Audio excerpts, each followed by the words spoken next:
seminar ini perpustakaan digital.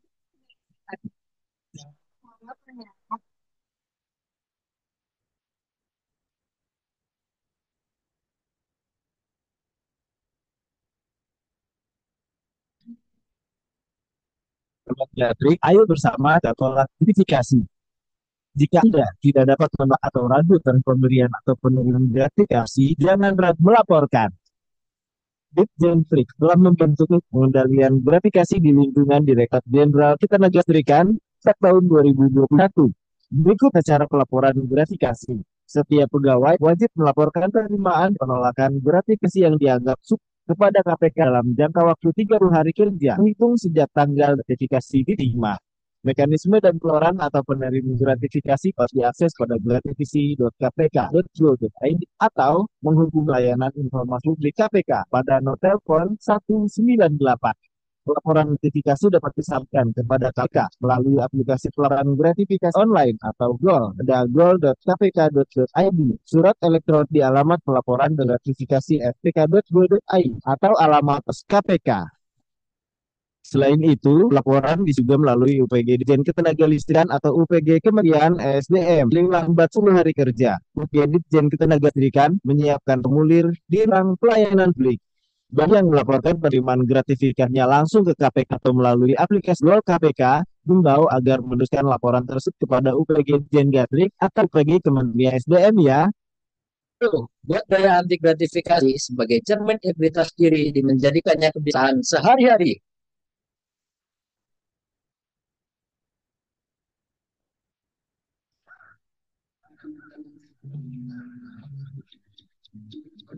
Sampurasun baraya, sim kuring bangka baya. Pasti geus pada serang. Kian tanah Sundan teh kautar makmur pisan. Nah hayatna orang harja, malah geus kawentar di zaman kerajaan Sunda Pajajaran kene. Ari anu jadi sabab di antarana di Sunda aya hiji falsafah anu dipake cecekelan pikeun ngahontal ka rahasia hirup nyaeta Siger Tengah. Bener bisa. Siger Tengah teh hatina aya di tengah. Lamun dipapandekan karena hirup Siger Tengah teh nyaeta hirup urang teu kakurangan jeung teu kaleuwih. Hirup urang kudu wajar tur saimbang lahir jeung batin. Bakal ngeunah karasana lamun hirup urang aya dina kaberkahan. Falsafah hirup Siger Tengah teh jadi padoman atawa tetapakan pikeun jumlahna paribasa-paribasa Sundaliana anu terus diamalkeun dina kahirupan urang sapopoe. Anu utama pisan paribasa anu aya tumbalina dina upaya ngabeun gratifikasi. Contohnya nyaeta paribasa ulah gasik nampi gancang narima anu hartina urang ulah haripet narima naon wae bari kemikirkeun konsekuensina. Komo deui lamun urang digawe keur rahayat atawa ngawakilan rahayat. Hayu urang diajar ti Pak Bupati. Kacaritakeun aya hiji pangusaha anu rek nyoba-nyoba mere gratifikasi ke Pak Bupati. Eko nama rek mere hadiah tanda pamulang tarima. Kumaha cek anjeun? Naha Pak Bupati bakal narima atawa nolak? Oma, kalajuan terus video nanya.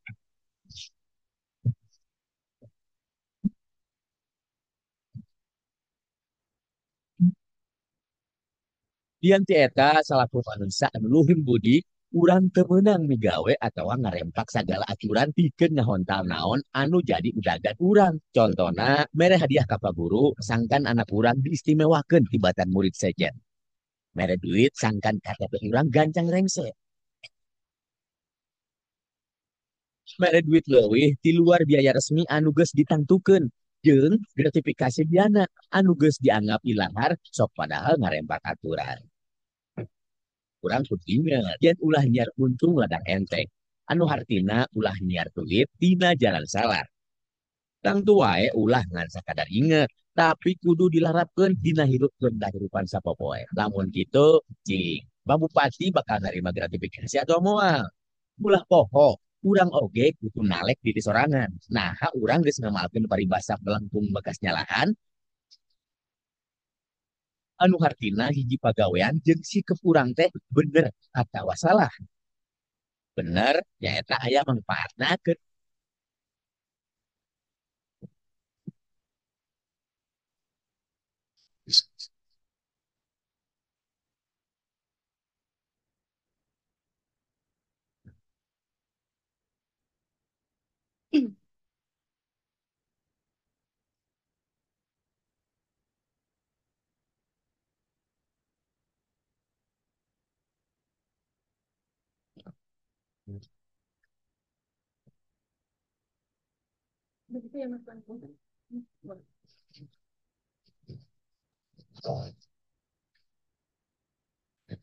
Baik, kepada yang terhormat, Sekretaris Direktorat Jenderal Ketenagalistrikan, Ibu Ida Nuryatin Vinahari, yang kami hormati, Koordinator Humas dan Layanan Informasi Publik, Pak Pandu Satria Jati, dan yang kami banggakan, para presenter kita pada pagi hari ini, Pak Ajat, Mas Rama, dan Mas Panji, selamat pagi. Boleh tepuk tangannya. Selanjutnya yang tentunya kami hormati, para peserta bedah buku Battle Series yang hadir di ruang Perpus Gatrik pada pagi hari ini. Assalamualaikum warahmatullahi wabarakatuh. Selamat pagi, salam sejahtera bagi kita semua. Shalom, Om Swastiastu, Namo Buddhaya, salam kebajikan. Selamat datang di acara Forum Literasi bersama Perpus Gatrik.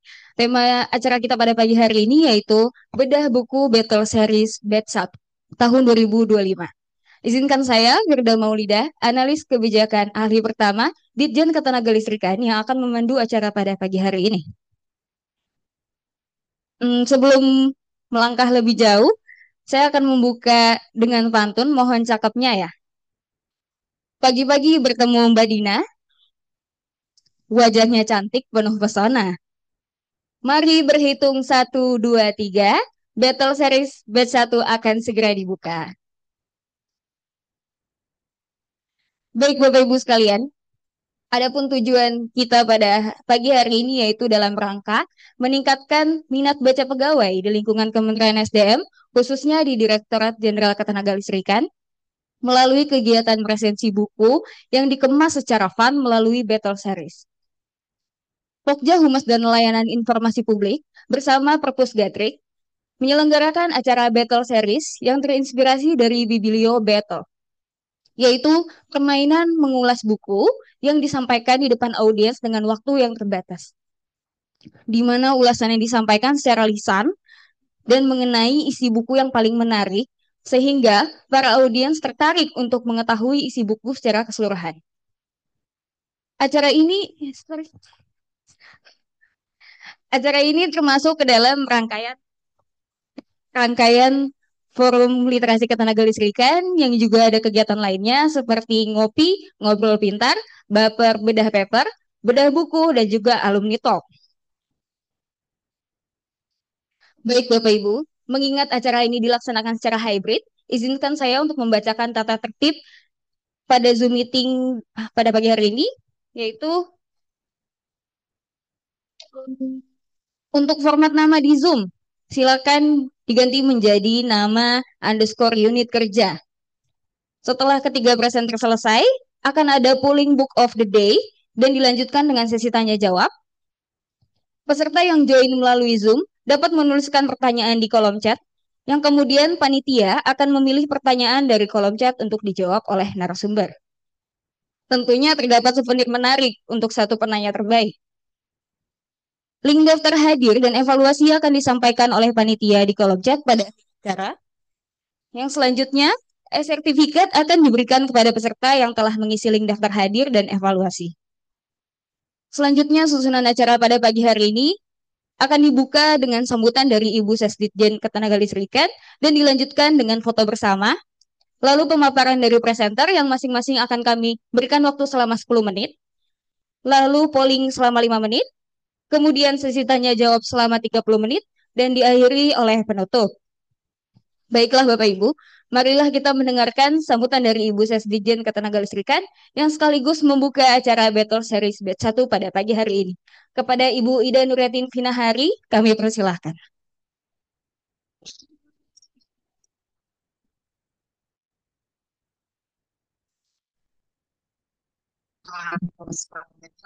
Pada dengan Kementerian SDM dan Kementerian Negaranya atau yang mewakili yang saya hormati Pak Presiden Berupu Bapak 2022 adalah saya Zoom selama hari ini yang kami narasumber dan Kak Moderator, Kak Buddha dan Kak Presiden dan membuka terus seluruh bahagia.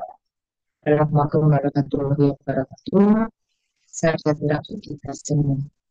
Dan memang adalah kita yang bersyukur terhadap Tuhan Yang Maha Kuasa atas rahmat karunia-Nya pada hari ini kita dapat yang acara berlangsung atas pasal tahun 2025 yang diselenggarakan oleh perpustakaan di Kesultanan Lisekan.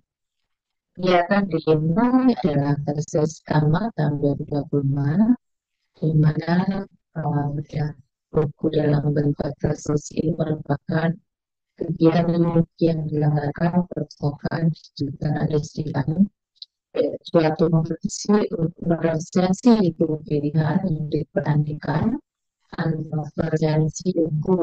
Kegiatan ini merupakan bagian dari implementasi rutin diselenggarakan oleh perusahaan dan ketika disediakan. Kegiatan buku ini dan kami harapkan menjadi salah satu cara untuk menumbuhkan minat yang tidak membuka kebiasaan generasi.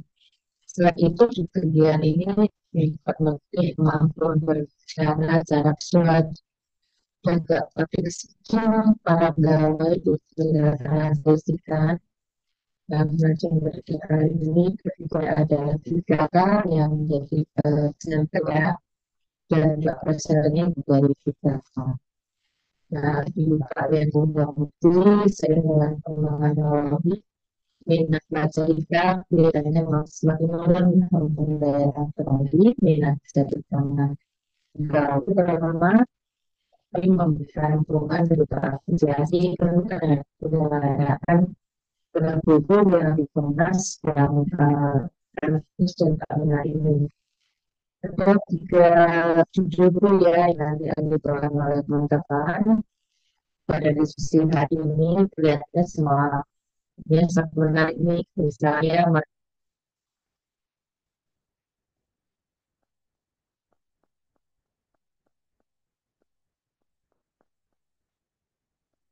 nanti akan berkaitan terkait bukunya itu adalah membahas intensitas kan ya belum ya Mas Anji nanti akan bicara terkait ya politiknya terkait mewakili dan masyarakat terkait asal sultan dulu ketika buku ini nanti untuk siapa ya dan berbentuk kepada pencarian nilai kehidupan yang sangat berbeda secara lima sejak kami merasa bagaimana sih proyek itu dalam ruang dan juga waktu dan tidak memaksakan ini memiliki masalah Indonesia yang kecil pengasaran. Sebenarnya ada seperti itu lah, ya, kemudian dan melanjut di akal kita untuk fokus pada satu hal penting aja menjawab kesulitan di bidang apapun juga pasrah akan membagikan dan bagi kehidupan setiap kata itu yang sukses. Tentunya kami mengucapkan terima kasih kepada ketiga sumber untuk ya Mas Panji nama atas kekerjaannya berbagi pengalaman hari ini. Jadi mungkin menurut yang nggak sempat membahas keseluruhan video tersebut dan mengikuti acara ini, kita semua bisa memahami ya ketika itu karena kita berasli di sini ya gitu ya. Kami juga mengucapkan terima kasih tentunya atas kerjaan moderator dan juga peserta yang waktu menghadiri ada beberapa tulis tahun 2020 ramah diskusi semoga kegiatan ini dapat memberi manfaat bagi kita semua dan sebagai bentuk saya punya doa untuk kita semua jangan aja kalau kita semua banyak umur atas tadi banyak mengajar jadi umur antar itu ya dapat menyelesaikan Assalamualaikum warahmatullahi wabarakatuh. Baik, terima kasih kepada Ibu Sesditjen yang telah menyampaikan sambutan sekaligus membuka acara Battle Series Batch 1 pada pagi hari ini. Sebelum menginjak ke acara selanjutnya, kami mohon kepada ketiga presenter untuk bisa maju ke depan agar dapat foto bersama. Dan untuk peserta yang hadir melalui Zoom, boleh untuk menyalakan kamera agar bisa ikut foto bersama yang akan dipandu oleh panitia. Boleh untuk Pak Pandu.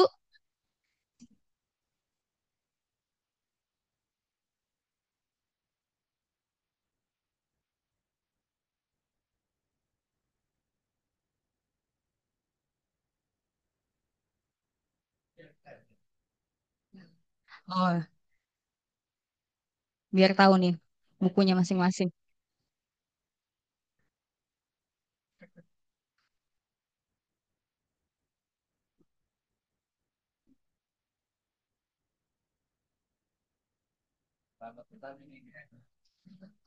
Baik, terima kasih. Boleh untuk bisa duduk kembali.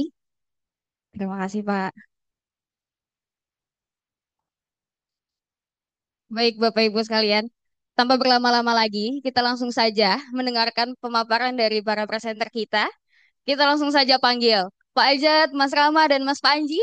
Boleh maju ke depan untuk duduk di atas panggung.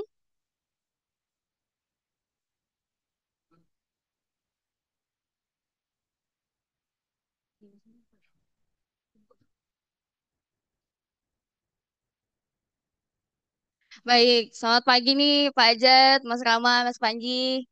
Apa kabar pagi ini Pak, Mas? Alhamdulillah. Kira-kira gimana nih persiapannya pagi ini? Udah berapa persen, Pak? Sudah semaksimal mungkin kita. Oke, 110%, Pak. Bisa lebih, bisa kurang. Oh, oke. Kalau Mas Panji gimana, Pak? Saya persiapannya 20% aja sih. Gimana 80%-nya kemana, Mas? 80% nanti hasilnya aja. Oke. Biasanya 90%, 99% usaha, 1%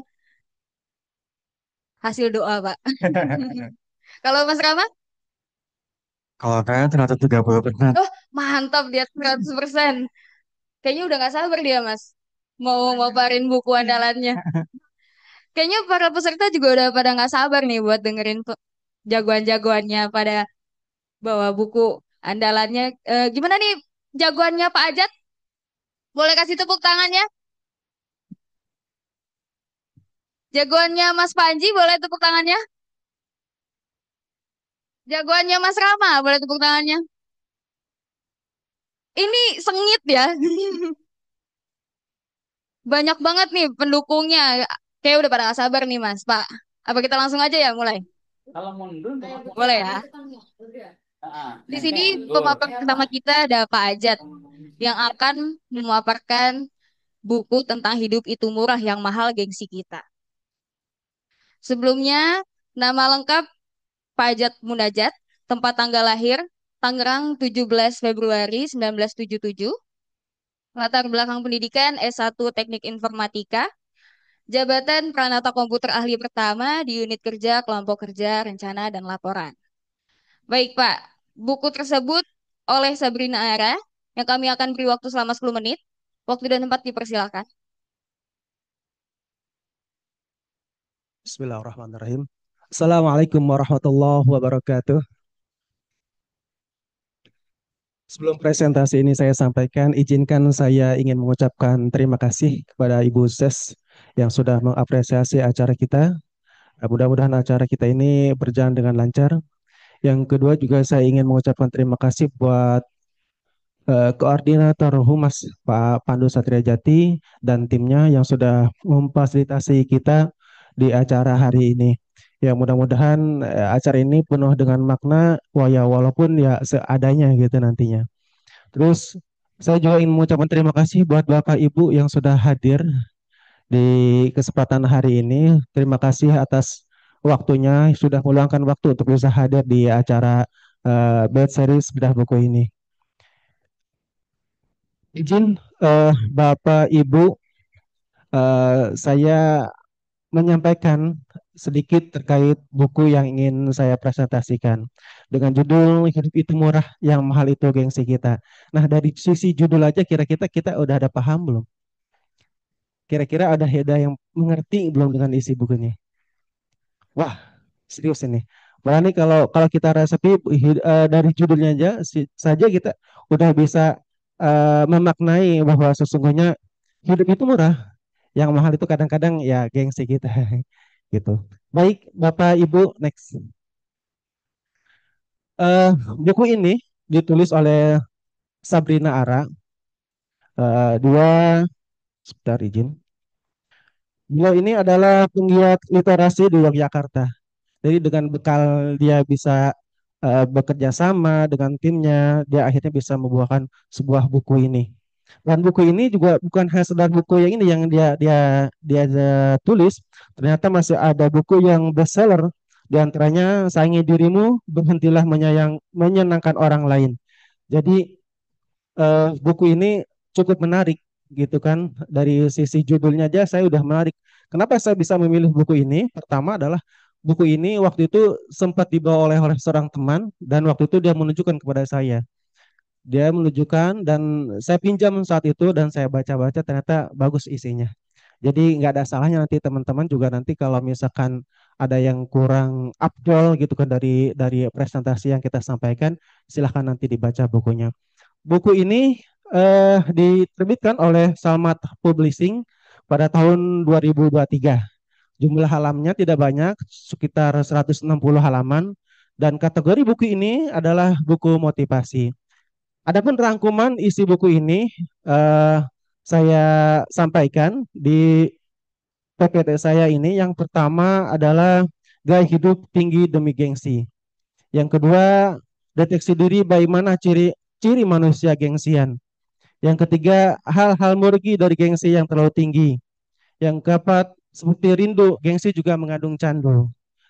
Yang kelima, apapun demi menjaga gengsi. Yang keenam, kurangi gengsimu, berhentilah mempersulit diri. Yang ketujuh, sayangi dirimu, berhentilah menyiksa diri. Kedelapan, mengatasi gengsi, dosis tinggi biar hidup lebih berarti. Kemudian ada poin-poin juga dari buku ini. Next. Pertama, dari poin buku ini, poin-poin yang saya dapat ambil dari buku ini, yang pertama adalah gengsi sebagai beban finansial dan emosional. Banyak orang terjebak dalam siklus konsumsi untuk mempertahankan citra sosial seperti memberi barang-barang mewah atau mengikuti tren terbaru, padahal tidak benar-benar dibutuhkan. Kemudian gengsi seringkali juga menyebabkan stres, utang, dan ketidakpuasan dalam hidupnya. Jadi semuanya itu serba serba kurang dan serba ya intinya apa yang dia dapatkan serba kurang lah. Jadi ingin mendapatkan yang lebih dan wah gitu kan. Next. Yang kedua, pengaruh media sosial. Media sosial juga memperkuat tekanan untuk tampil sempurna dan mengikuti gaya hidup tertentu.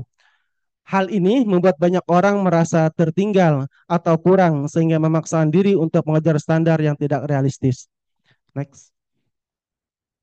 Yang ketiga, membedakan kebutuhan dan keinginan. Penting untuk mengenali perbedaan antara apa yang benar-benar dibutuhkan dan apa yang diinginkan demi gengsi. Dengan memahami hal ini, seseorang dapat membuat keputusan yang lebih bijak dalam pengeluaran dan gaya hidupnya. Kemudian yang keempat, hidup sesuai kemampuan. Menjalani hidup sesuai dengan kemampuan,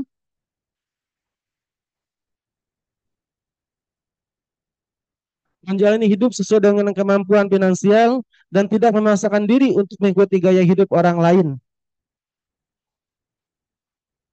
Adalah kunci untuk mencapai kebahagiaan dan ketenangan batin. Jadi ketika kebutuhan hidup sudah menjadi gaya hidup, maka yang sedang kita beli tidak hanya makanan dan minuman, tetapi juga membeli gengsi. Next. Yang kelima, menghargai hal-hal sederhana. Jadi kebahagiaan sejati sering kita temukan dalam hal-hal sederhana seperti waktu bersama dengan keluarga, sehat jasmani serta rohani, itu juga udah termasuk eh, kebahagiaan sejati itu kan. Terus kemudian juga kedamaian pikiran, tidak banyak pikiran, banyak hutang gitu. Apalagi kalau misalkan kita lagi banyak hutang itu pikiran itu suka kemana-mana, ruwetnya itu luar biasa itu. Terus hal ini bisa ditemukan bukan pada barang-barang mewah atau status sosial. Jadi kebahagiaan juga tidak hanya pada sesuatu yang wah, yang mewah gitu kan, tapi bisa juga dari keluarga, terus bisa juga dari kesehatan, dan kemudian juga batin, hati, dan pikiran tenang ketika semuanya itu eh, bisa kita dapatkan ketika memang apa namanya hal ini bisa kita temukan pada barang apa namanya bisa kita temukan pada diri kita sendiri termasuk pada keluarga nantinya. Next.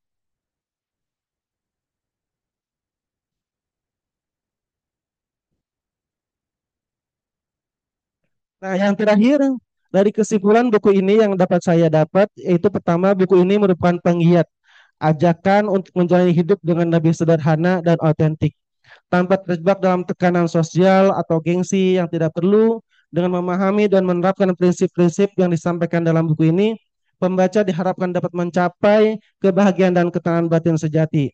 Terkadang keinginan kita yang bijak, yang banyak, jika sudah diberi gengsi, membuat kita lupa diri, lupa bersyukur, lupa mengukur kemampuan diri sendiri. Belajarlah untuk menjadi dirimu apa adanya, dan belajarlah untuk menghentikan dengan anggun semua yang bukan dirimu. Yang terakhir, harta bukanlah segalanya. Tidak semua bahagia bisa dibeli dengan harta. Terkadang harta justru menjadikan jurang yang membawa seseorang pada luka dan duka panjang. Demikian presentasi yang dapat saya sampaikan.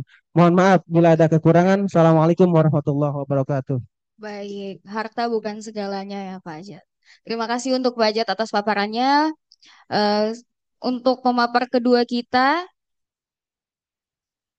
Ya. oleh Mas Tri Supanji Akbar. Lahir di Ujung Pandang 30 April 1985. Latar belakang pendidikan S1 Teknik Elektro, jabatan analis kebijakan ahli pertama, unit kerja sub penyiapan perencanaan transmisi dan gardu induk tenaga listrik. Waktu juga sama, 10 menit. Mas Manji ini akan membacakan buku tentang The One Thing dari Gary W. Keller dan J. Papasan. Waktu dan tempat kami persilakan, Mas. Cik, cik. Baik, Assalamualaikum warahmatullahi wabarakatuh.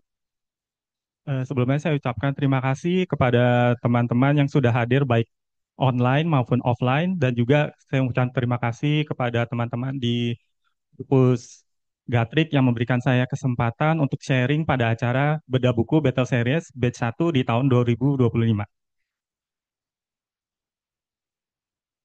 Oke. Sering kita merasa sibuk tapi hasilnya malah minim. Padahal kita itu sudah punya to-do list tapi kita nggak tahu nih harus mulai dari mana. Lalu kita juga punya, kok malah, sorry. Lalu kita juga punya banyak ide tapi tidak bisa terrealisasikan karena terlalu banyak terdistraksi oleh ide-ide baru. Atau mungkin teman-teman punya ide bisnis tapi tidak pernah terlaksana karena masih berkutat di bisnis planningnya aja. Sehingga pada akhirnya teman-teman hanya terlihat sibuk tapi tidak produktif. Atau bisa juga teman-teman punya banyak pekerjaan atau dikerjakan aja semuanya, tapi ujung-ujungnya barangnya nggak jadi-jadi juga gitu. Yang pada akhirnya membuat teman-teman itu menjadi kewalahan, menunda-nunda yang pada akhirnya teman-teman menjadi burnout. Nah, tapi bagaimana bila dari seluruh hal-hal yang bisa kita kerjakan, kita pilih satu aja, di mana satu hal itu bila kita selesaikan, akan menuntun kita ke hal berikutnya dan bila kita selesaikan akan menuntun kita ke hal berikutnya juga sehingga dia akan menimbulkan sebuah efek seperti efek domino di mana ketika kita ingin menjatuhkan domino terakhir kita cukup menjatuhkan satu domino saja di awal. Nah, konsep ini yang ditawarkan oleh penulis melalui melalui bukunya berjudul The One Thing. Bagaimana kalau kita itu hanya fokus pada satu hal saja untuk mencapai tujuan yang kita inginkan. Dalam bukunya terdapat 4 langkah untuk menuju hal tersebut. Langkah pertama adalah lupakan melakukan segalanya. Menurut penulis, kita itu tidak harus melakukan semuanya pada saat waktu, tidak perlu melakukan semua hal di setiap waktu. Kenapa? Karena di setiap hal tersebut kita nggak tahu tuh bobotnya yang paling utama yang mana, yang paling urgent yang mana, gitu. Jadi jika kita melihat pada prinsip Pareto, di mana 80% dari usaha kita itu ternyata kita hanya membutuhkan 20% effort untuk menghasilkan 80% result. Sehingga pada akhirnya ini bukan masalah kita bisa mengerjakan semuanya, tapi kita hanya cukup mengerjakan satu hal saja yang kita anggap sebagai hal yang utama. Lalu langkah kedua adalah kita bisa mengajukan pertanyaan yang lebih baik. Nah, ada satu quotes menarik dari tokoh Spider-Man, yaitu with great power comes great responsibility. Kalau kita bisa adopsi quotes itu, maka kita bisa mendapatkan sebuah quotes yang nggak kalah menarik ya, yaitu with great questions comes great answer. Jadi kalau kita itu ingin punya jawaban yang berkualitas, tentu harus diawali dengan pertanyaan yang berkualitas juga. Bahkan Albert Einstein saja ketika dia diberikan sebuah tantangan atau diminta untuk menyelesaikan suatu permasalahan, hampir 90% waktu yang dia gunakan itu adalah untuk mencari pertanyaan yang proper. Nah, di dalam buku The One Thing ini, pertanyaan seperti apa sih yang kita bisa anggap sebagai sebuah pertanyaan yang great questions, yaitu pertanyaan yang memiliki nilai big dan spesifik. Big itu apa? Big itu adalah pertanyaan yang menyasar hasil besar dan memberikan dampak langsung. Dan spesifik adalah pertanyaan yang jelas, terarah, dan ukur. Pertanyaan ini menjadi penting, kenapa? Karena dengan pertanyaan ini akan mengencourage kita, memaksa kita untuk berpikir bagaimana kita bisa menemukan sebuah jawaban-jawaban yang inovatif, out of the box. Nah, ini contohnya adalah bagaimana jika kita bisa mengotomatiskan 70% bisnis proses di HR, kemudian menciptakan insight strategis untuk meningkatkan retensi dan meningkatkan potensi karyawan pada unit bisnis tertentu. Nah, dari pertanyaan ini kita akan mendapatkan jawaban untuk optimasi dari HR digitalization kita, lalu untuk juga memberikan impact kepada bisnis. Jadi ada 7 jawaban yang bisa kita dapatkan. Lalu langkah ketiga ini adalah punchline dari buku The One Thing itu, yaitu bagaimana kita menemukan sesuatu yang paling penting itu gitu. Caranya simple, hanya dengan mengajukan satu pertanyaan. Yang menurut saya pertanyaan ini simple tapi dia powerful banget gitu. Jadi pertanyaannya adalah apa satu hal yang bisa kita lakukan sehingga dengan melakukannya segalanya menjadi lebih mudah atau tidak perlu dilakukan sama sekali. Nah, pertanyaan ini terdiri dari 3 frase, yaitu frase satu adalah apa satu hal yang bisa kita lakukan. Ini mengingatkan kita untuk mencari dari berbagai macam alternatif atau hal yang kita dapatkan atau jawaban-jawaban yang kita dapatkan, mana satu tindakan yang paling spesifik dan yang memberikan dampak. Yang kedua adalah sehingga dengan melakukannya, ini berarti tindakan ini akan memicu sesuatu atau inilah efek domino kita ketika kita memilih satu hal utama. Lalu yang ketiga ini sudah cukup jelas ya. Jadi segalanya akan menjadi lebih mudah atau tidak perlu. Nah, kalau kita coba terapkan 3 frasa ini kepada contoh jawaban yang tadi, maka kita akan mendapatkan seperti ini. Apa hal yang dapat kita lakukan? Nah, di sini dari jawabannya adalah salah satu yang utamanya adalah model AI untuk workforce planning berdasarkan strategi bisnis.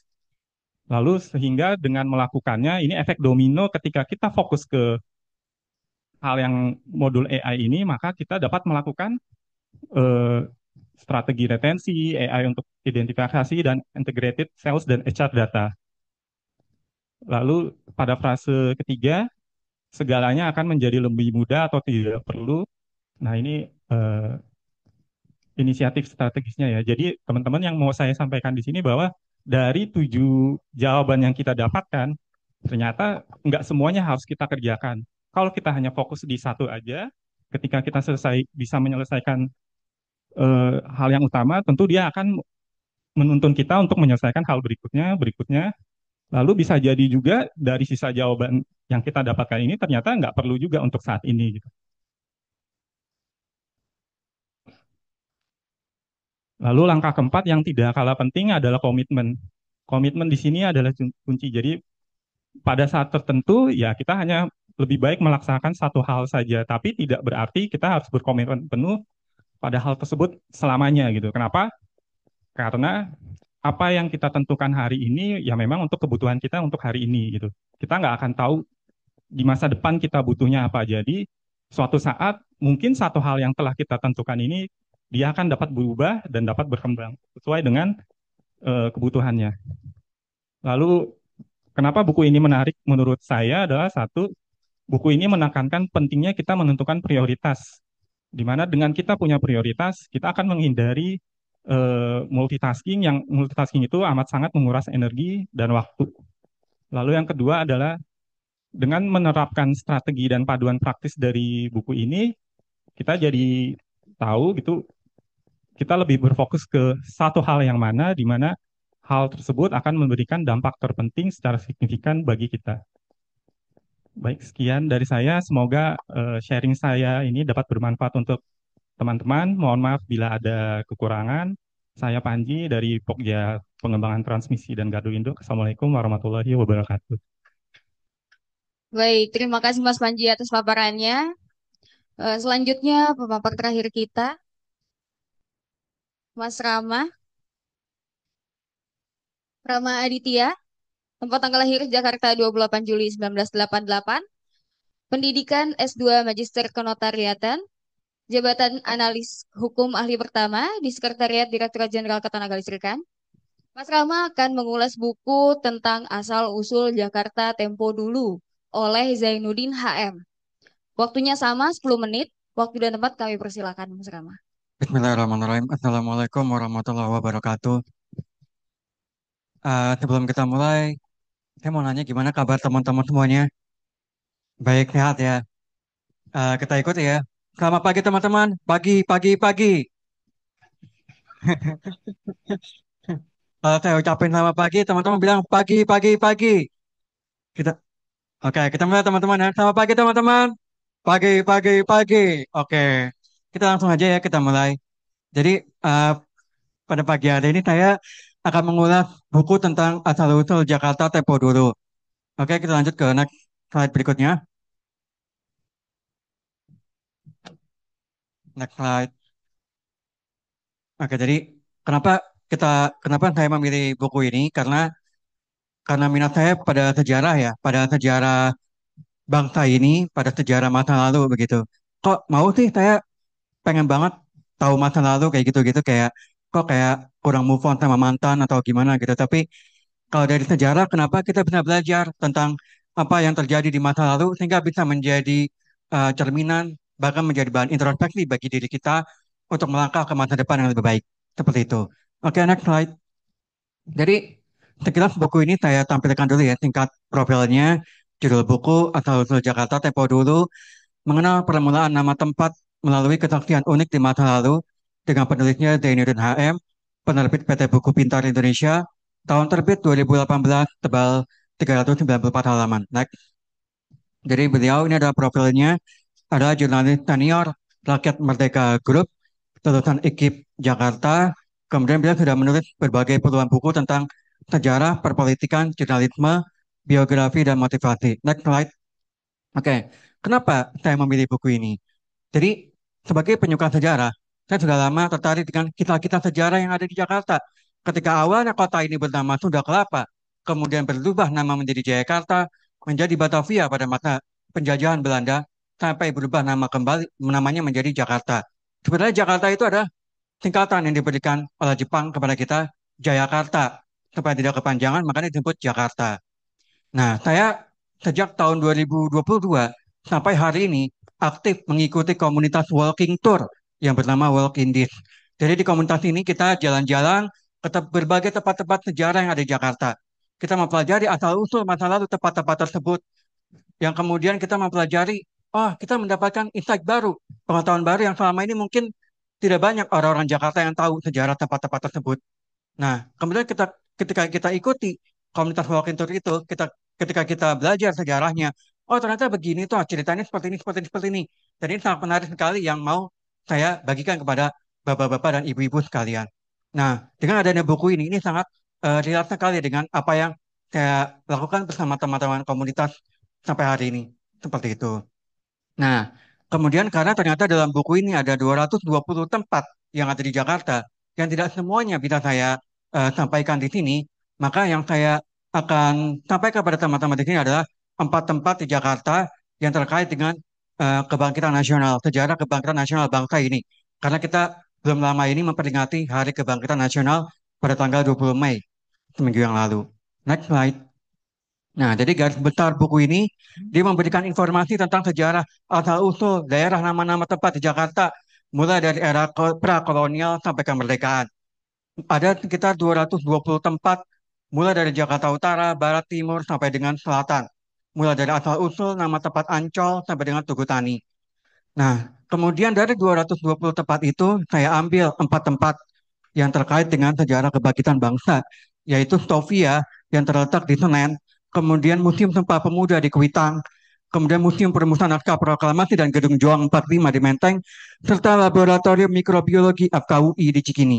Next slide. Kelebihannya adalah memuat fakta tentang asal-usul tempat yang ada di Jakarta yang masih eksis sampai hari ini. Mulai dari nama tempat yang ada nama pepohonan, binatang, orang, rawa, sawah, kebun, hutan, sampai dengan peristiwa.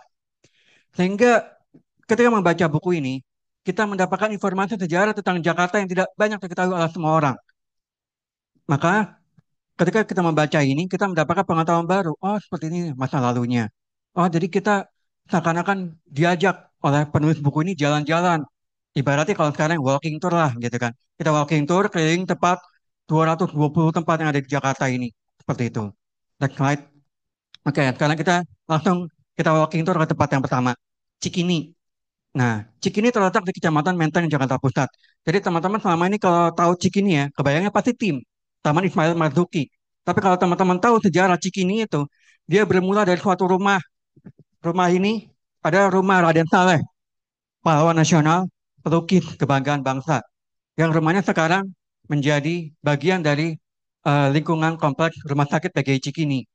Nah, tim itu adalah salah satu bagian dari sejarah Raden Saleh.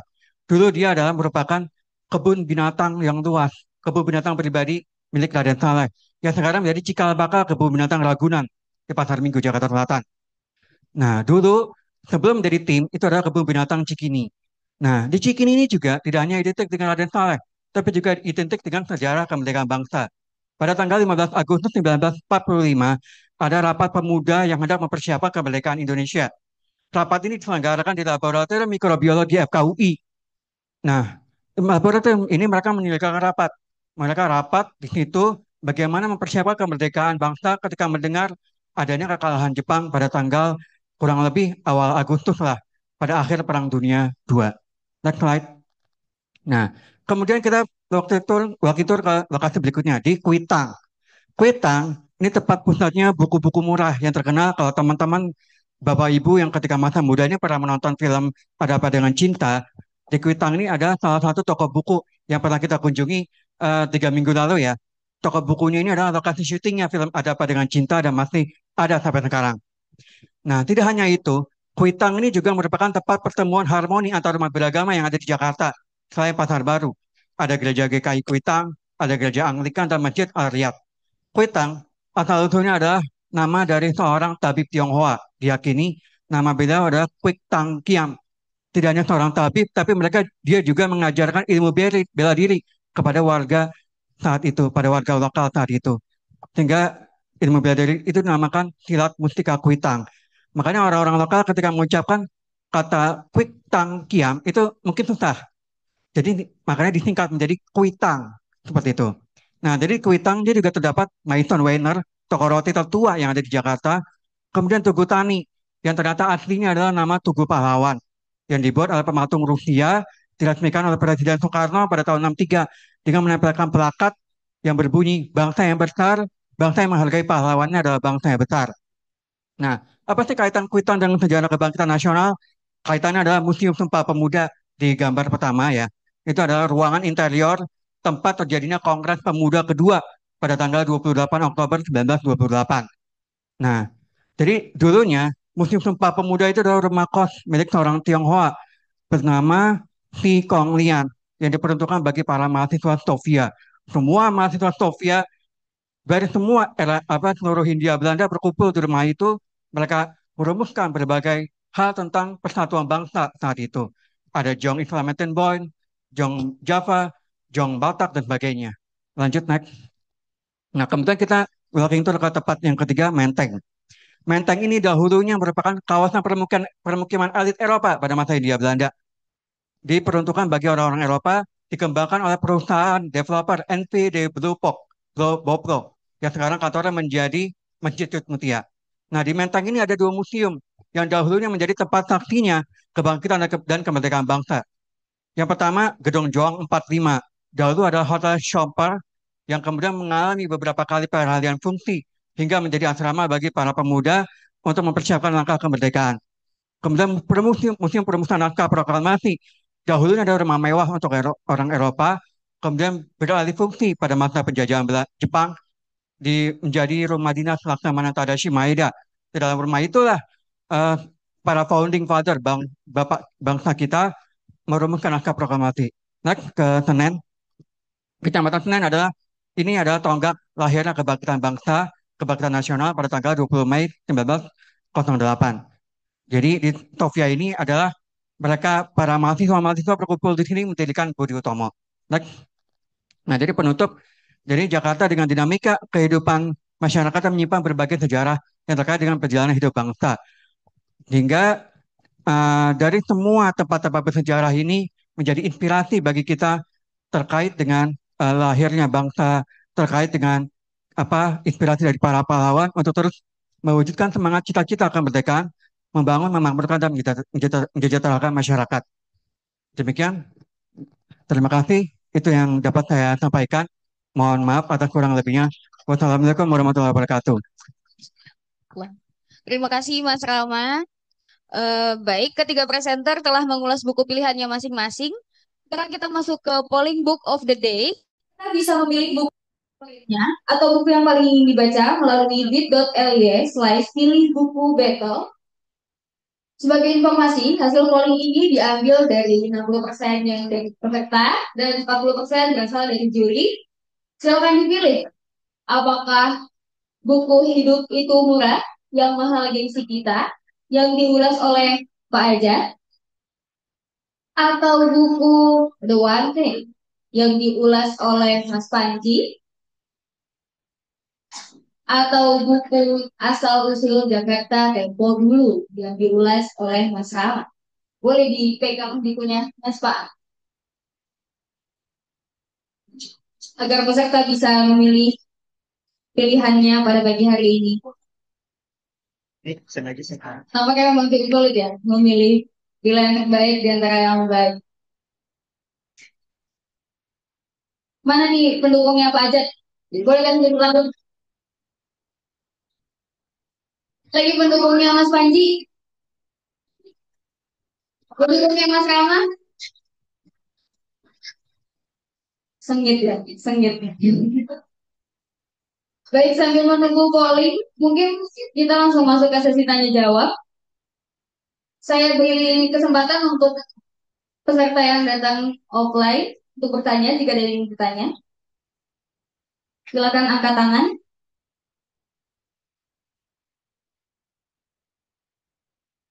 Baik, silakan sebut nama dan dari mana asalnya.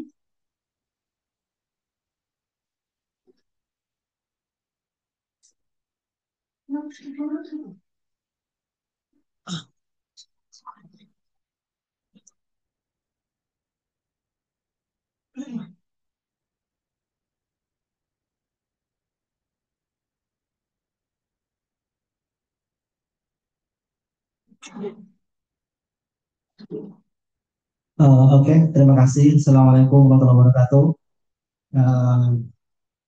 Perkenalkan, saya Lukman dan Pokja Bagaimana Pembangkit. Saya mau menyampaikan dulu terkait apresiasi saya pada tiga buku ini. Sebenarnya buku ini menarik semua ya, keren-keren. Termasuk yang menyampaikan juga keren-keren juga. Jadi kayak Hidup Itu Murah yang mahal tuh gengsi kita, terus The One Thing sama Jakarta Tempo Dulu. sebenarnya ada satu hal yang juga saya tertarik tuh membahas kayak Mas Rani sampaikan ya, ada kayak sejarah nama-nama di Jakarta ya. Saya sebenarnya juga orang yang penyuka sejarah Mas. Tadi kayak contoh mungkin Mas tadi sempat menyampaikan atau belum ya, kayak sejarah Matraman itu bagaimana sih dulu bisa berkembang menjadi nama Matraman, asal usulnya bagaimana. Saya senang itu mengulik hal-hal yang berkaitan dengan sejarah termasuk dalam sejarah Jakarta sendiri. Sebenarnya ada satu pertanyaan untuk ketiga penyampai buku kita yang mungkin bisa dijawabkan masing-masing eh, orang yang masih ya. Jadi bagaimana sih buku tersebut tuh dapat menginspirasi atau mempengaruhi dalam kehidupan sehari-hari terhadap penyampai ini. Jadi mas-masnya itu gimana sih dampaknya terhadap setelah membaca buku ini itu apakah ada dampaknya atau ada perubahan pola pikir, perubahan pola hidup seperti apa yang bisa di-sharingkan kepada kita. Oke, terima kasih. Baik, terima kasih Mas Lukman atas pertanyaannya. Boleh mungkin langsung dijawab, Mas Panji? Iya, maksudnya ya apa Mas? Ya kalau dari buku yang saya sampaikan hari ini, dampaknya ke saya itu sudah saya sampaikan ya di slide saya tadi sebelumnya itu bahwa dari buku ini kita itu belajar, terutama saya bahwa kalau kita hanya fokus ke satu hal saja, jadi kita itu bisa menghindari yang namanya multitasking gitu. Multitasking itu sebenarnya bukan seperti kita misalkan lagi setir mobil, kita bisa sambil balas WA atau sambil handphone gitu, tapi multitasking itu lebih ke kita mudah pindah fokus gitu. Jadi fokus di A belum selesai, udah pindah ke fokus B lagi. Nanti baru mau balik lagi ke A, ternyata fokus ke C lagi gitu ya. Jadi pada akhirnya eh, kerjaannya tuh atau hal yang kita ingin capai itu tidak akan tercapai. Ataupun misalkan kita bisa selesaikan semuanya itu, hasilnya itu tidak akan maksimal kalau dari pengalaman saya. Terima kasih.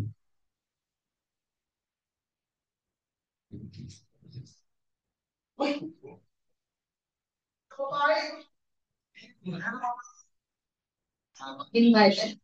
Terima kasih Mas Lukman atas pertanyaannya. Pertanyaan Mas Lukman tadi, apa sih kelebihannya dan keuntungannya buat kita? Banyak ya tentunya. Pertama, kita memberikan eh, wawasan untuk pembaca, juga bisa memberikan motivasi gitu kan buat si pembaca juga. Dan kemudian juga menjadi dorongan agar bisa eh, melakukan apa yang dituliskan oleh si penulis tersebut. Dan kemudian yang paling penting adalah bisa menghilangkan stres juga. Itu aja sih maksudnya. Baik, boleh Mas Rama.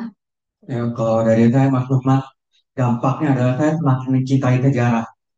Jadi walaupun apapun hiruk pikuknya kota ini, kemacetannya, banjirnya semua, tapi tidak memudahkan rasa cinta saya kepada sejarah akan kota ini.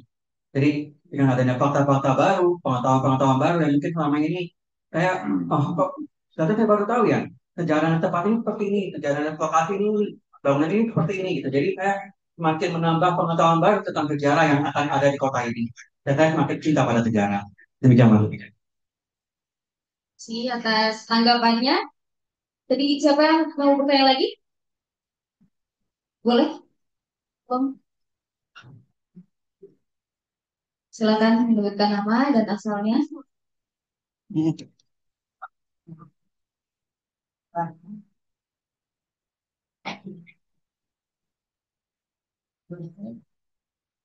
Nama saya Reza dari SLR. Bapak Aing, Ajat, Munajat. Izin Pak Ajat Munajat mau bertanya Pak. Dari buku Bapak kan hidup itu apa? Hidup itu murah, yang mahal itu gengsi. Tapi ketika kebutuhan itu udah jadi gaya hidup, kadang kita beli makanan bukan cuma beli makanan, tapi kita juga beli gengsinya dari makanan tersebut. Nah, aku mau nanya nih Pak Ajat Munajat Bapak Aing, kira-kira bagaimana cara kita membedakan keinginan kita yang tulus dari hati, mana keinginan yang cuma gengsi aja sih sebenarnya. Terima kasih, Kang Ajat. Ya, langsung jawab aja. Terima kasih. Namanya siapa tadi? Nah, dari bagian mana? Oh, saya tahu. Terima kasih atas pertanyaan Kang Reza. Jadi kalau menurut saya ya kita utamakan yang utama dulu Kang Reza. Jadi sesuatu kebutuhan yang memang utama ya itu wajib kita sediakan gitu kan. Dan beda dengan sesuatu yang hanya keinginan, keinginan itu tidak wajib untuk kita penuhi. Ya, misal yang tadi, ketika memang makanannya cuma ada itu doang yang satu-satunya ya kenapa enggak kita dapat kita lapar gitu ya. Seperti itu. Jadi ya kita harus bisa membedakan sendiri mana kebutuhan dan mana keinginan. Jadi kebutuhan itu kan yang wajib kita penuhi untuk bertahan hidup, gitu kan kita. Kemudian keinginan ada sesuatu yang intinya ya tambahan, kayak ya ganti HP gitu kan, kayak kayak iPhone gitu. Terus ya beli mobil gitu. Ya itu kan kebutuhan tambahan sebenarnya, bukan kebutuhan yang wajib kita penuhi. Seperti itu Mas Reza. Baik, terima kasih Pak Ajat. Apakah sudah cukup Mas Reza? Saya berikan kesempatan terakhir untuk pertanyaan offline. Apakah ada lagi? Boleh Bapak, silakan disebutkan nama dan asal kopian. Assalamualaikum warahmatullahi wabarakatuh. Nama saya Martono dari Tata Usaha dan Kearsipan bagian umum. Saya ingin menanyakan ke Mas Panji ya mengenai buku The One Thing gitu ya. Ini satu hal menarik itu adalah di garis bawah itu adalah satu hal yang memberikan dampak ke berbagai pengaruh yang tadi disebutkan adalah domino effect ya. Nah, yang ingin saya tanyakan di sini adalah kadang domino effect itu ada yang bersifat positif, ada yang bersifat negatif. Bagaimana kita mengantisipasi atau menyikapi apabila satu hal itu memberikan domino effect yang bersifat negatif? Demikian, terima kasih. Terima kasih Pak Martono atas pertanyaannya. Domino yang bersifat negatif ya. Saya kalau melihat negatif positif itu lebih ke arah sih, Pak. Kalau yang namanya domino itu pasti jatuh, ketika kita menggulirkan satu domino tuh efeknya dia pasti ke depan gitu. Nah kalau negatif itu di mata saya berarti dia mundur gitu. Nah kalau misalkan bagaimana bila efek domino kita itu menciptakan efek yang negatif, ya berarti kita balik lagi ke rootsnya Pak.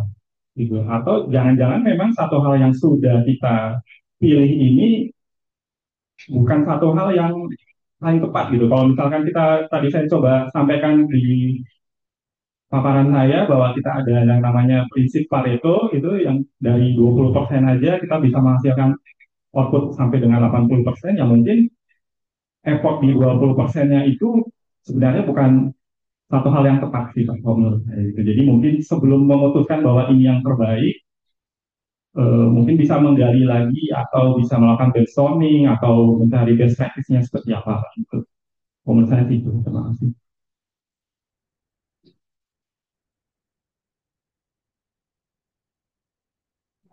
Baik, saya akan membacakan pertanyaan melalui Zoom ya.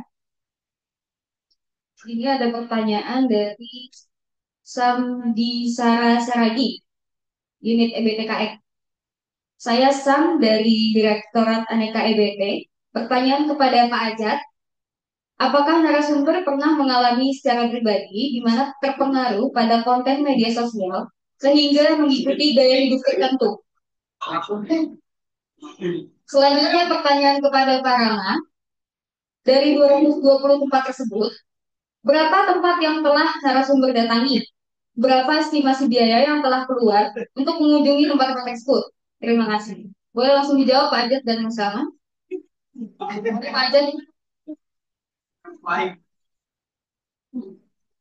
Terima kasih pertanyaannya dari Sam di NPTKN.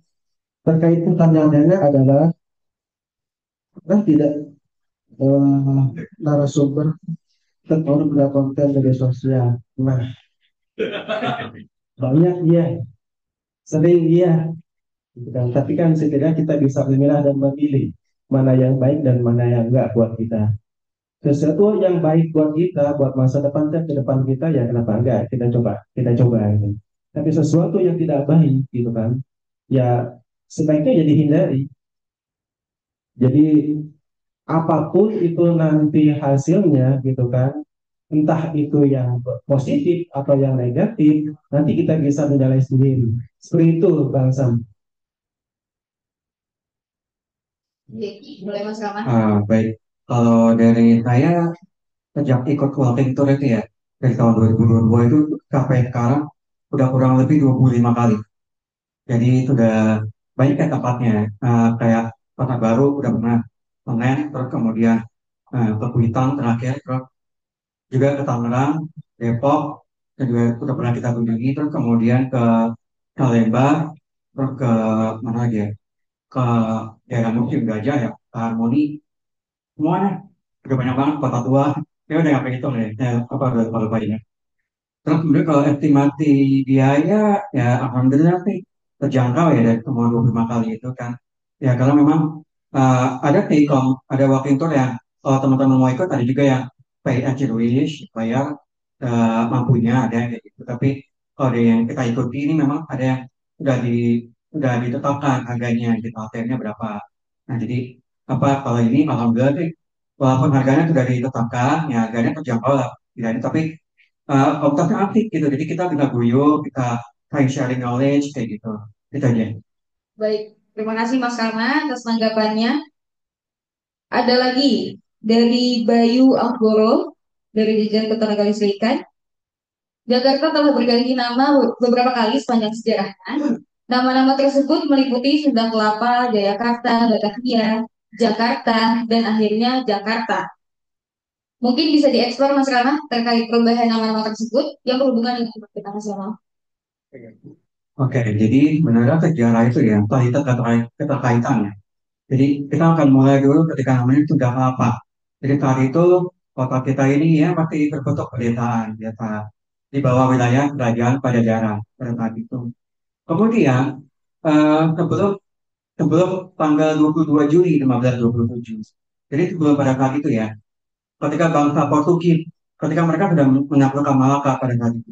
Terus kemudian mereka membuat sebuah perjanjian aliansi dengan kerajaan Pajajaran, yaitu dengan Prasasti Patrao. Jadi kalau teman-teman pernah ke Museum Fathahillah maupun Museum Nasional, masih ada apa bentuk tubuhnya Prasasti Patrao. Nah, kerajaan Demak, kerajaan Cirebon dan Banten pada saat itu menganggap datangnya Portugis Sunda Kelapa pada saat itu dianggap bentuk ancaman penjajahan bangsa Eropa kepada rakyat Nusantara pada saat itu. Nah, sehingga ketika itu akhirnya mereka bersepakat bersekutu untuk mengusir bangsa Portugis dari Sunda Kelapa. Nah, supaya apa? Supaya tidak terjadi Malaka kedua. Satu Malaka yang pertama sudah dijatuhkan oleh bangsa Portugis dijajah. Kemudian kalau sampai Portugis mendirikan benteng mereka di sini, di tanah sini, maka yang tidak dapat dipastikan adalah mereka tidak hanya menguasai jalur rempah-rempah, tapi juga melakukan penjajahan kepada kita semua. Nah, makanya mereka mengusir bangsa Portugis pada tanggal 22 Juni 1527 dan berhasil. Mereka di Tunggang Landang hingga akhirnya berdirilah kota ini menjadi nama Jayakarta yang berarti adalah kota dengan pembangunan Gilang Gemilang. Gitu. Nah, karena ketika Jayakarta berdiri, terus beberapa tahun kemudian ya, ketika bangsa Belanda datang dengan apa namanya korporasi dagang yang bernama POT, mereka melakukan membumi hanguskan Jakarta. Kemudian berdirilah nama Batavia. Dan saat itu perjuangan para pahlawan kita tidak berhenti. Ketika rakyat Jakarta mereka mengikuti ke Jatinegara, nah itu yang bilang ada namanya Jatinegara tahun. Mereka bergerilya bertahun-tahun sampai 8 abad untuk mengusahakan kemerdekaan bangsa ini supaya Belanda pergi dari tanah ini. Dan kemudian akhirnya apa? Ketika Belanda pergi, kemudian pada tahun 1942 ketika Jepang datang kemari, mereka mengucapkan penjajah mereka berusaha membaik-baiki kita, membaik-baiki bangsa kita. Akhirnya nama Batavia itu dihapus oleh Jepang, kemudian digantilah nama Jakarta. Kemungkinan mungkin karena Jepang juga nama Jakarta kan itu kepanjangan buat mereka. Sehingga akhirnya nama Jakarta. Dan akhirnya Jakarta inilah lahir kemerdekaan bangsa itu. Tanggal 17 Agustus 1945, yang tentu perasaan itu juga panjang. Dan adanya Tokyo di dengan itu. Apa namanya? Tokyo, sekolah dokteran pada saat itu para mahasiswa. Ketika itu mereka mendirikan Budi Utomo. Kemudian pada tanggal 28 Oktober 1928, mereka mencanangkan Sumpah Pemuda. Kemudian dari tahun 1928 terus mengalir sampai tahun 1945. Maka Jakarta ini tidak akan terlepas dari namanya usaha-usaha kemerdekaan bangsa pada saat itu. Jika maka dengan demikian dari serangkaian ini maka sejarah negara ini tidak akan terlepas dari namanya upaya bangsa kita, para pahlawan kita untuk mengupayakan kemerdekaan negara ini sehingga akhirnya bisa menjadi inspirasi bagi kita sekarang untuk terus membangun negara ini menjadi negara yang sejahtera sesuai dengan tujuan proklamasi dan tujuan Undang-Undang Dasar 45. Demikian.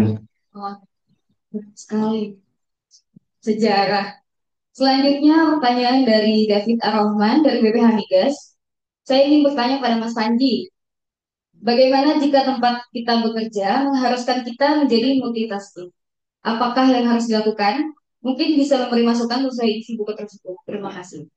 Terima kasih. Pertanyaannya dari siapa tadi? Mas David. Mas David. Ya memang terkadang di tempat kerja itu kita tidak bisa menghindari ya yang multitasking gitu. Jadi sudah ada tujuannya, tapi ujung-ujungnya multitasking juga. Kalau dari pengalaman saya dan berdasarkan buku yang saya baca ini, itu tidak kalau memang tidak bisa dihindari, berarti kita nyari satu cara nih, gimana caranya kita bisa mengakali tumpukan tugas-tugas kita itu. Kalau saya sih dengan time management, lalu yang kedua saya menggunakan teknik namanya Pomodoro teknik, di mana kita membagi task itu kita kerjakan di waktu tertentu, lalu kita bisa break sebentar, lalu kita bisa balik lagi ke task yang berikutnya. Jadi kalau dari pengalaman saya, kita di manajemen waktunya saja, lalu cari juga satu hal gitu yang kalau bisa si multitaskingnya ini malah kalau kita selesaikan satu tugas itu kita bisa melanjutkan ke tugas yang lainnya lagi. Terima kasih. Baik, sepertinya sesi tanya sudah cukup. Sepertinya saat yang ditunggu-tunggu sudah bisa diumumkan nih, yaitu pengumuman terkait pemenang Battle Series Batch 1 pada siang hari ini. Kira-kira siapa ya pemenangnya? Boleh tepuk tangan untuk Pak Ajat deh, sekali lagi.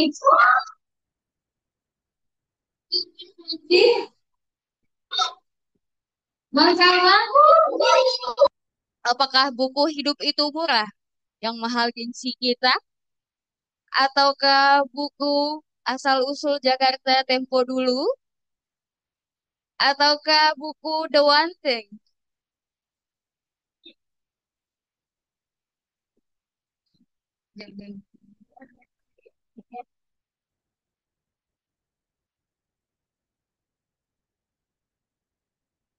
Dan pemenang bedah buku Battle Series Batch 1 kali ini adalah Rama Aditya Firdaus dengan judul buku Asal-Usul Jakarta Tempo Dulu. Selamat untuk Mas Rama.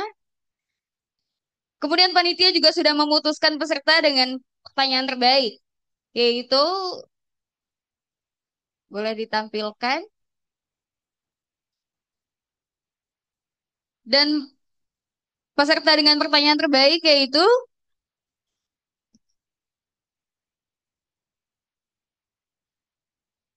Mas Lukman. Mari beri tepuk tangan untuk Mas Lukman.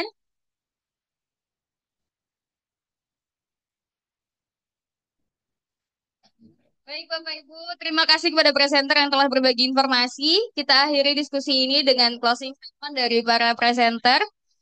Dimulai dari Mas Rama dulu mungkin. Kalau closing statement dari saya, sesuai dengan plakat yang tertera pada Tugu Tani, bangsa yang menghargai pahlawannya adalah bangsa yang besar. Demikian.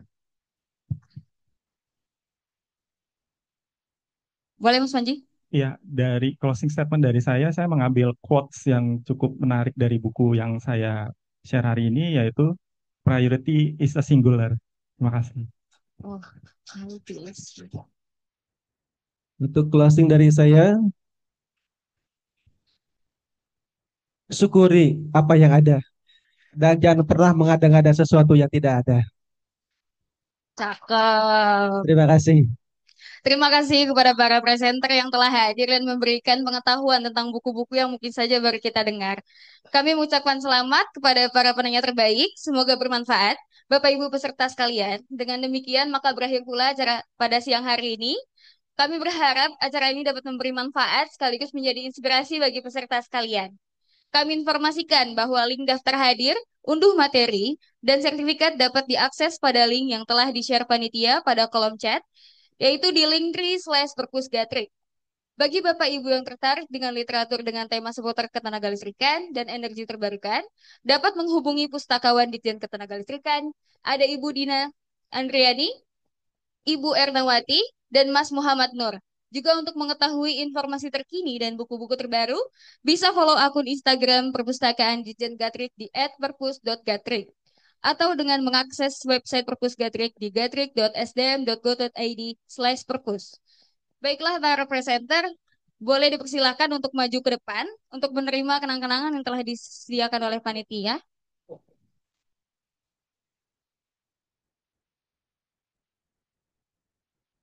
Boleh untuk Bu Erna memberikan kenang-kenangan untuk asrama. Satu. Baik. Selamat Mas. Boleh Pak Ajat?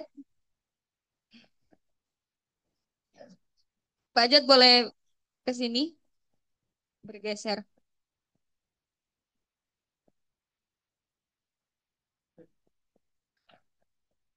Selanjutnya Mas Panji boleh bergeser.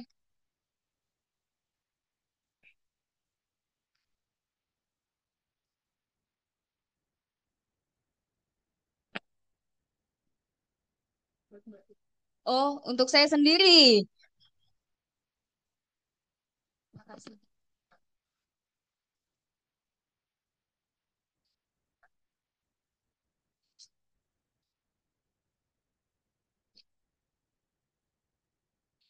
Boleh untuk foto bersama peserta yang hadir offline ya?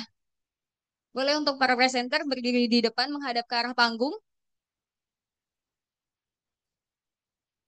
Boleh untuk para peserta yang hadir di sini untuk berdiri agar dapat kelihatan di kamera ya. Oke, semuanya siap, ayo siap.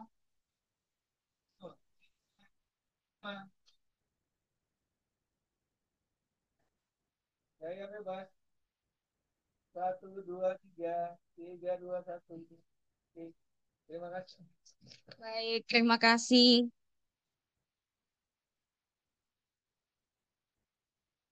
Baik, Bapak Ibu sekalian, saya mewakili segenap panitia memohon maaf apabila ada kekurangan selama penyelenggaraan acara ini. Saya akan menutup dengan sebuah pantun. Mohon cakapnya ya. Petir bukan sembarang petir, petirnya datang semua lari. Terima kasih yang sudah hadir. Saya Firda pamit undur diri. Wabillahi taufiq wal hidayah. Wassalamualaikum warahmatullahi wabarakatuh.